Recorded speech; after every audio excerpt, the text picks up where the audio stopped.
The next topic is going to talk about insights from cybersecurity practitioners securing the XIoT. Let me invite Mr. Vijay Vaidynathan, RVP Solution Engineer APJ from Claroty. Thank you, everyone. Thank you so much. Forgive my voice, it's just beginning to come back. Okay, but I'm sure that we'll be able to go through some of the very important topics. And as this suggests, we're going to be talking about what the OT cybersecurity practitioners are actually doing in order to implement solutions and to get tangible results. This sounds familiar. You have seen this throughout the day. If you look at the tagline of this event, you can read it here: managing a secure, hyper-connected world. So I need not actually describe this to you, but there are two important words: CPS and XIoT. So I just wanted to briefly explain what this CPS and XIoT is. CPS is a term that is used a lot by Gartner, cyber physical systems. What it means to the OT world is these are basically systems that are engineered to do sensing, computing, control, analysis, networking, all of that, and to interact with physical processes. In short, the CPS systems are running the processes of the OT world. Similar to Gartner's term of CPS, Claroty uses a term called XIoT. Now, the extended Internet of Things is a very similar umbrella term. It stands for the connected OT, the connected IT, the connected IoT that is a part of the operational environment. So, obviously, you've heard a lot about it, how hyperconnectivity is driving productivity and how that introduces a lot of risk, which we will need to mitigate for OT. So we're going to talk a lot about that, but before that, what is the typical roadmap that many of the OT cybersecurity practitioners follow? Now, this comes even as a recommendation by Gartner. So if you see, in the beginning of this phased approach, the entire focus is on establishing awareness and visibility. Because only when you're able to bring visibility of the assets that run your physical processes, you will be able to expose the security blind spots. Only when you can expose the security blind spots, you can begin to fix them. And these could be security blind spots on the asset side, security blind spots on the network side. And that brings us to the more mature phases where we do the integrations with other technologies that then allow us to push the security controls into the operational environment and optimize these security controls. So that's a recommendation of a phased approach that a lot of OT cybersecurity practitioners follow when they want to secure the OT. Now let's dive deeper into those phased approaches. So we speak to a lot of cybersecurity OT practitioners and we ask about what is your target? What is your goal? And they say we want to achieve cyber resilience. Now we ask them from an OT standpoint, what do you mean by cyber resilience? And then the key words are there in the green boxes that you see here. They say basically we are looking for vulnerability and risk management. We are looking for network protection, segmentation strategies, and network policy management. And we are looking for threat detection, 24/7 monitoring of the networks so that we can pick up threats on the network. Cumulatively, these are defining cyber resilience for the OT practitioners. Now, what you see on the left-hand side here is something which is very foundational to delivering these cyber resilience, which is the discovery, which is the visibility. And likewise, the other key target for most of these OT cybersecurity practitioners is operational resilience. Basically, on the OT side, to be able to do asset and change management and to be able to introduce zero trust controls for secure remote access. These are very, very vital targets that these practitioners are following. So, understanding this, I want to take a few screenshots and explain how the OT practitioners are applying these principles.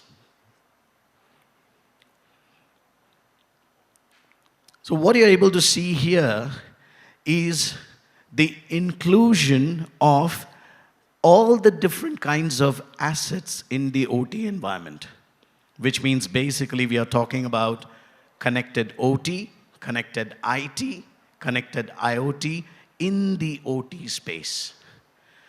And you need to be vendor agnostic to be able to bring the discovery. When you make the assets visible, what the OT practitioners are looking at is not only network information. They want a profile of the asset. Basically, you need to know what is the job role of the asset in operations. Where is it located? How is it connected? What are the communications that the asset is doing?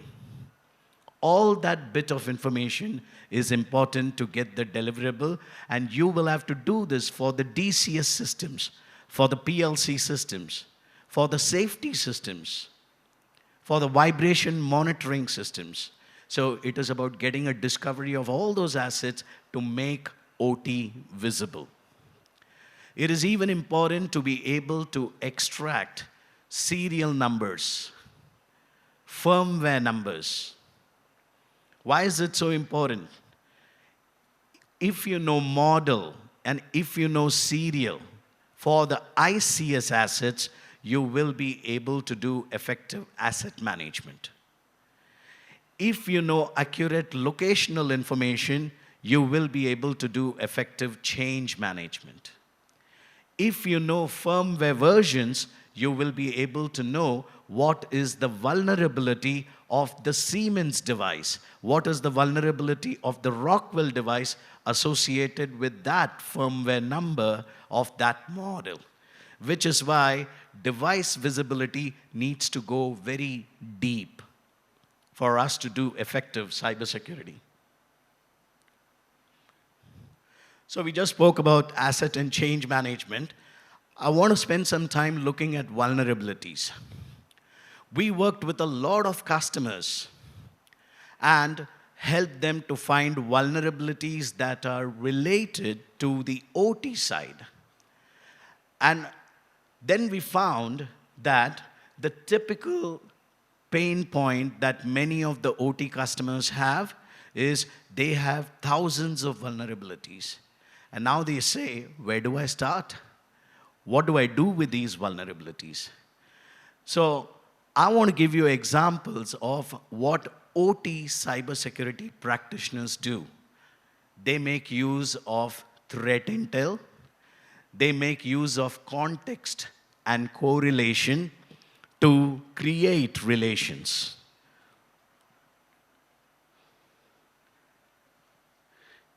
As an example, you see here, what is this actively exploited?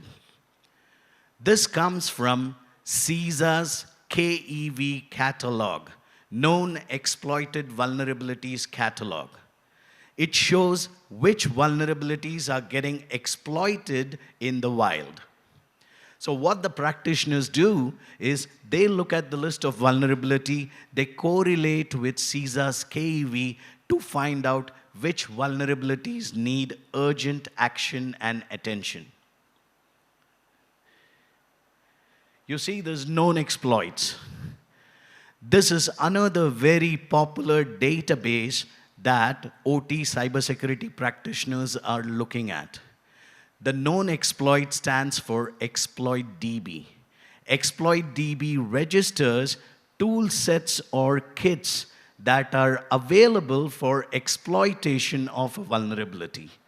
And why the cybersecurity practitioners need to know it is because if you know it, then you know that some cyber attacker or some bad actor can use an available tool set to compromise the asset with the vulnerability. So that is why that context is important.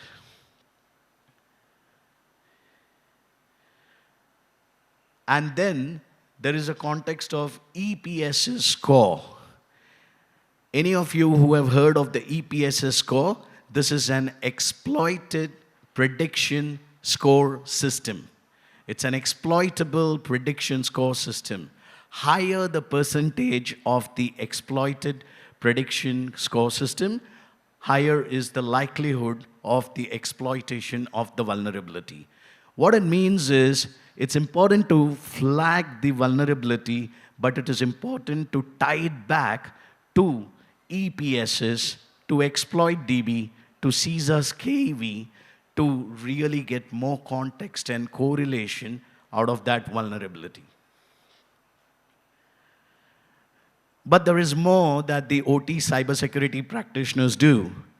For example, you see here related network signatures. What this means is, if a vulnerability is associated with related network signatures, then that correlation should be established. Because then you can monitor the network to see if you can find those signatures on the network. And if you find those signatures on the network, there is a chance or a likelihood that the asset has already been compromised. So these are the examples of context and correlation that OT practitioners add to the vulnerability angle. Coming to the subject of risk, what do the OT practitioners do? They customize the risk framework based on the device families and device types of the OT. They put in all the risk factors and they put all the OT asset types and the device types, and they create a framework of risk so that risk can be dependent on the type of the device and the type of the symptom, correlating the two into a customizable framework. And what you're able to see here is a risk heat map. Why is this important? It is because with most of the OT environments, resources are limited. You need to know where are you going to focus your time, your energy, and your resources. And having a heat map guides you towards which are the devices which are at higher risk and which need priority attention.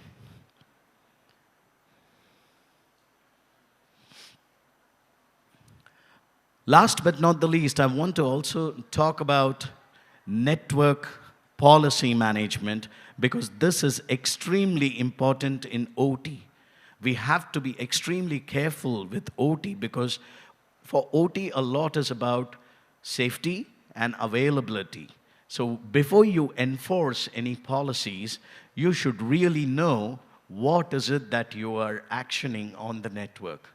So what is done is something that is similar to the recommendations of IEC 62443, the recommendation of zones and conduits.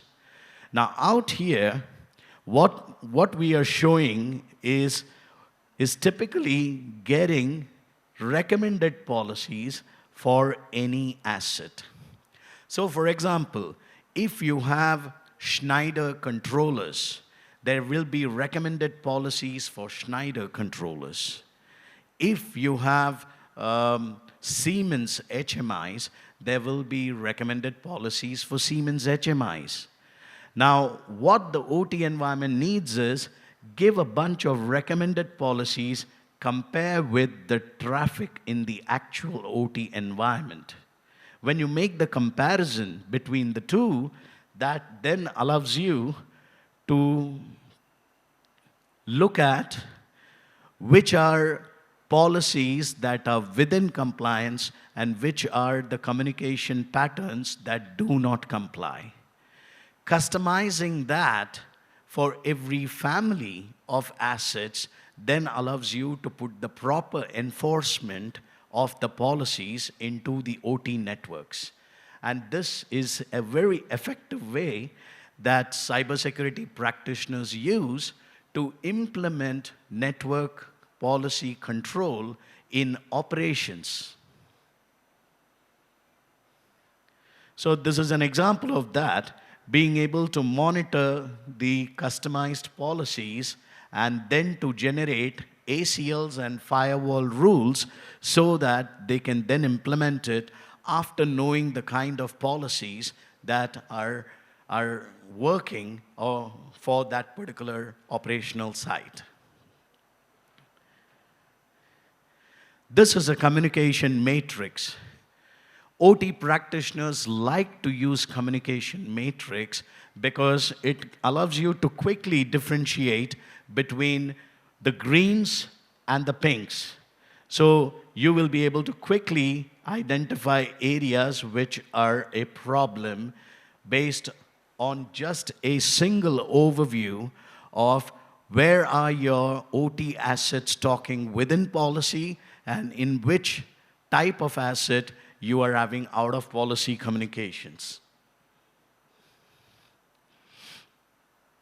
Likewise, VLAN hygiene.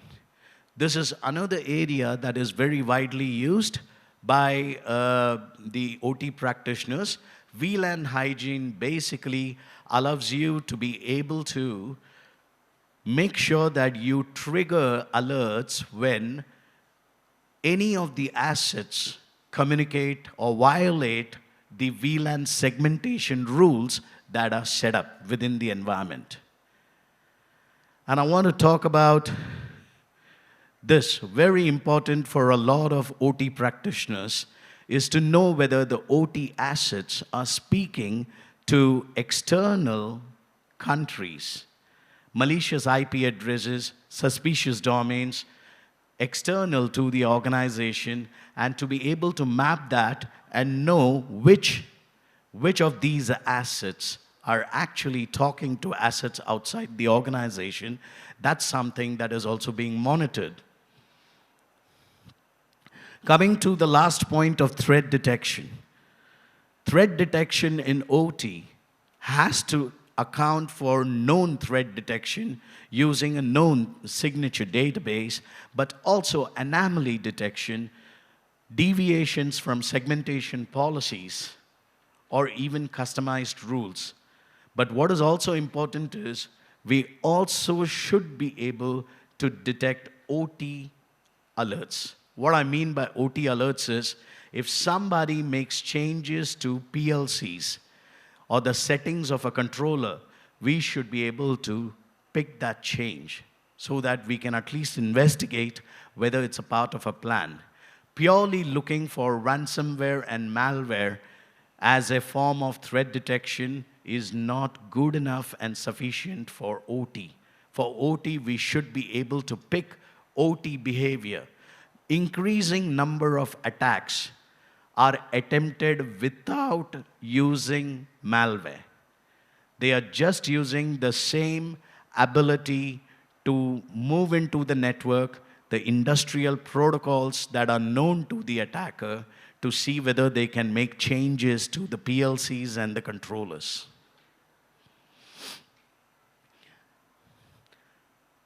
And we already have the others speaking about secure remote access, which is a very important part of zero trust that we need to bring in, because on one hand you're monitoring, but it's also important to make sure that any remote access is done with controls.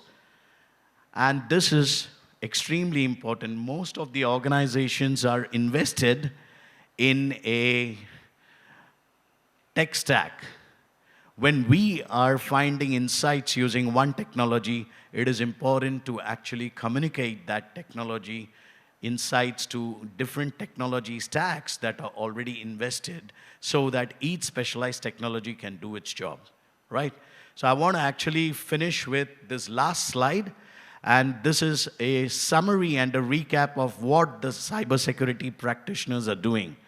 They are establishing visibility across this extended IoT, and once that visibility is established, they are using it to deliver vulnerability and risk management, network policy management, continuous monitoring and threat detection, asset and change management, and remote access.